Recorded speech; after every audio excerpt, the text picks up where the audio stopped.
Hi guys, Dr. B here. This is topic 2.5, how to draw Lewis diagrams. So the objective of this lesson, of this topic, is to be able to represent a molecule with a Lewis diagram. Topic 2.5 for AP Chemistry. A Lewis structure shows a representation of how the atoms connect to form a molecule. You have to account for all electrons in a molecule. If you have a single line, it's a pair of dots, so it's two electrons being shared. Two lines or four dots means two pairs of electrons are being shared in a covalent bond. Three lines or six dots between two atoms represents three shared pair of electrons forming a triple covalent bond. A pair of electrons on a single atom is called a lone pair of electrons. So how to draw a Lewis dot structure? So when we're doing this, we have to determine the total number of valence electrons in an atom, which you should know how to do already. And you draw a basic skeleton structure. This places a single atom bond between atoms as a starting point. The atom that needs to make the most bonds to fill its octet, or its 8 shared electrons, is usually placed in the center. This is usually the least electronegative element. Hydrogens and halogens are almost always terminal, meaning that they're on the ends.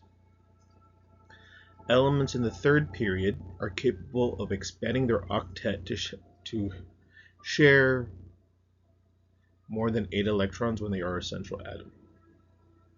Place the remaining electrons as lone pairs so you can fill as many octets as possible, starting with the most electronegative atoms on the outside and work inwards. If you run out of electrons before fulfilling octets, then you can use double or triple bonds as needed. So in this example, we have CH3OH. So you'll notice that you have to first get the total number of valence electrons. You have one carbon, 3 H's, 1 O, and another H. So the way that, if that's written out that way, that means that H is going to be associated with the O. So it could be CH4O, but it's the way it's written out, it indicates that the OH will be, the O is affiliated with a single H by itself. So CH3OH is methanol. So it's a type of organic compound, it's an alcohol, etc. So the way it's drawn out, you have your carbon in the middle because you know that it can form up to four single bonds. So the O is affiliated with one of the H's, so that's going to be, let me see if I can, this real quick. It's going to be sticking to this H over here. You have your carbon, single bonded to the O and the three other H's. And then you notice that that's a total of 10 electrons. You know that oxygen can actually have two lone pairs of electrons that we've seen before, so that's where the other four go to, and that's it. You have CH2O for our next compound.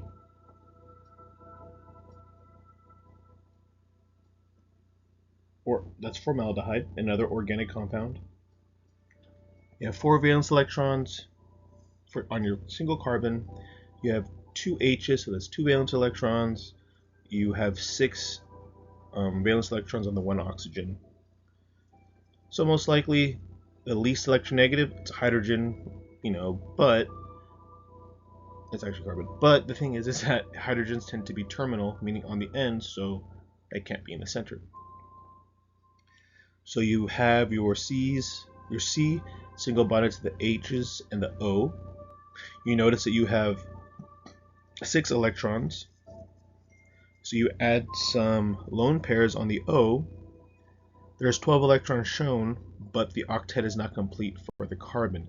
So then that turns into a double bond between the oxygen and the carbon.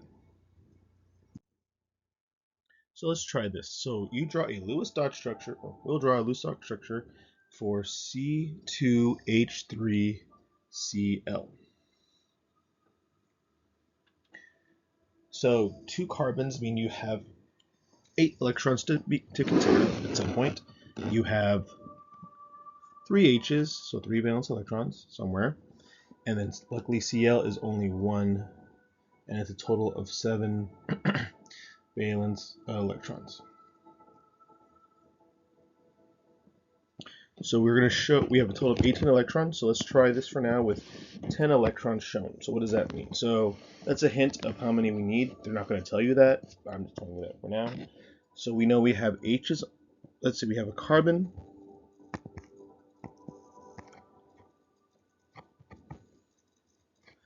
And then we have another carbon somewhere.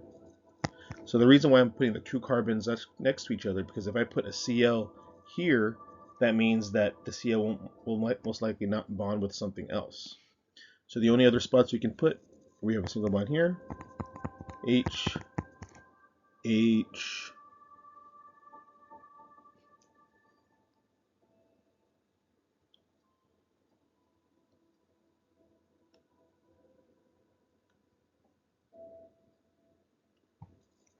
CH, and then a Cl.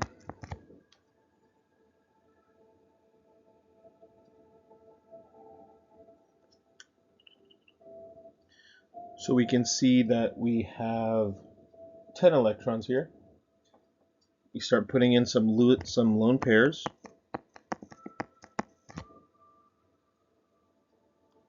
We have 16 electrons shown now, but we're missing, oh, I'm kind of doing this step over here. We're missing an octet for the carbon, so we're going to make a double bond here. And now we have a total of 18 valence electrons.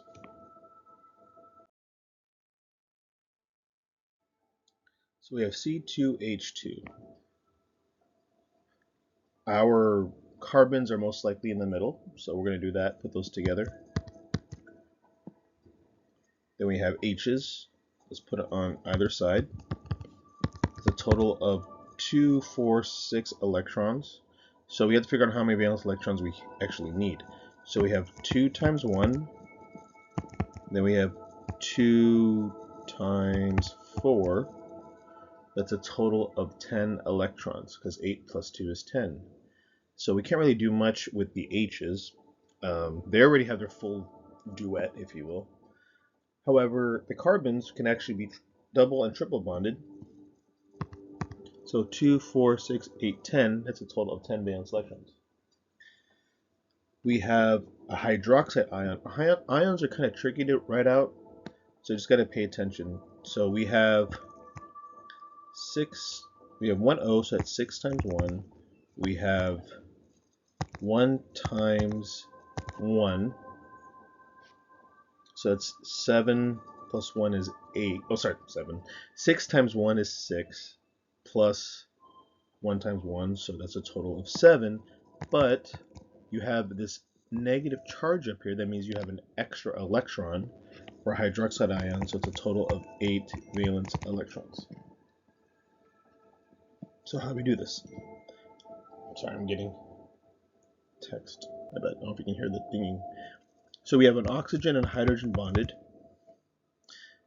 With this ion, the best way to draw these out is to put the ion or the molecule in brackets and have the corresponding charge on the outside.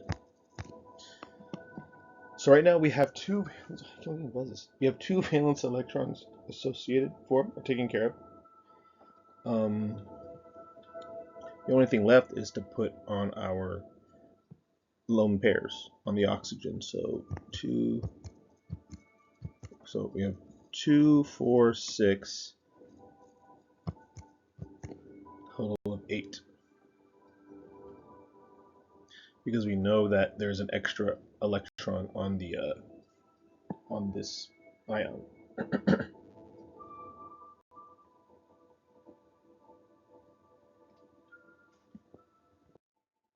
We have CF2S.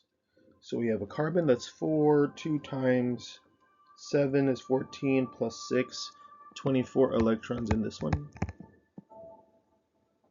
So we know that carbon is going to be in the center. We have fluorine and another fluorine. And we have an S. One.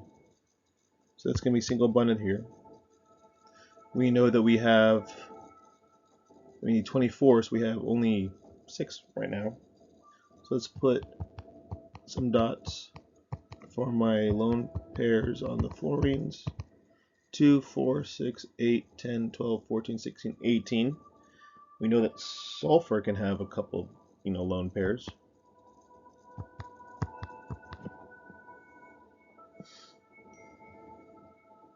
Oh my gosh, I'm so busy. 2, 4, 6, 8, 10, 12, 14, 16, 18, 20, 22. So if we put another lone pair here, for example, to account for the 8, you'll notice that carbon doesn't have its full octet. So the 2 electrons here will make this a double bond. So it would be FC and then double bonded to S. BCl3, we got 3 plus 3 times 7, so 21 is a total of 24. We know that boron and chlorine it's going to be in the middle. It's going to be bonded to 3 chlorines. I feel like we've done this one quite a bit, so this isn't too bad. In the next couple unit topics, we're going to be covering something called resonance and formal charge, as well as VSEPR theory, which you should have a general remembrance of, hopefully. All right, so SF6, sulfur hexafluoride. So you can name it, but we haven't really done any structures with this. So this is kind of crazy. So sulfur has 6, F6, so that's 7 times 6. So 6 plus 42 is 48, right? Hopefully. So sulfur is one of these elements in the third period that can have an expanded octet. So an expanded octet means that it can go beyond its valence shell, so to speak, which is really annoying because it's it's annoying because, like, we always say, oh, it can only have 8 valence electrons. You can only do this. It can only do that. The problem is that there's always an exception to the rule, and now that you're in AP Chemistry, you have an obligation to kind of recognize some of those things, unfortunately. So what does an expanded octet mean? So specifically for atoms like sulfur, it's where a sulfur atom, or an atom like this, can have more than 8 electrons in its valence shell.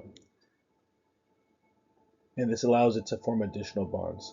So what's the best way? Why is this the case?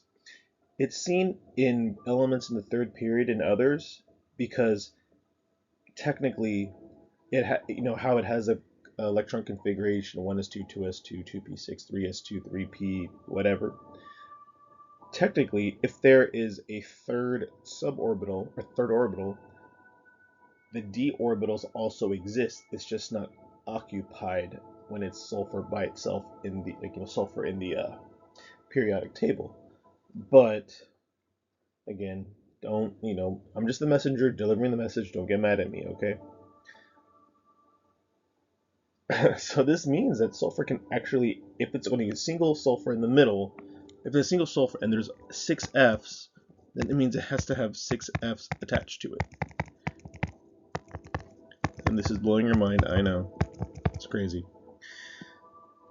So that means that it doesn't have just 8 valence electrons. It's a total of 12, because it's some of its electrons are going into the third d orbital, the 3d orbital, and forming bonds with the expanded octet. So yeah, I know, it's kind of crazy.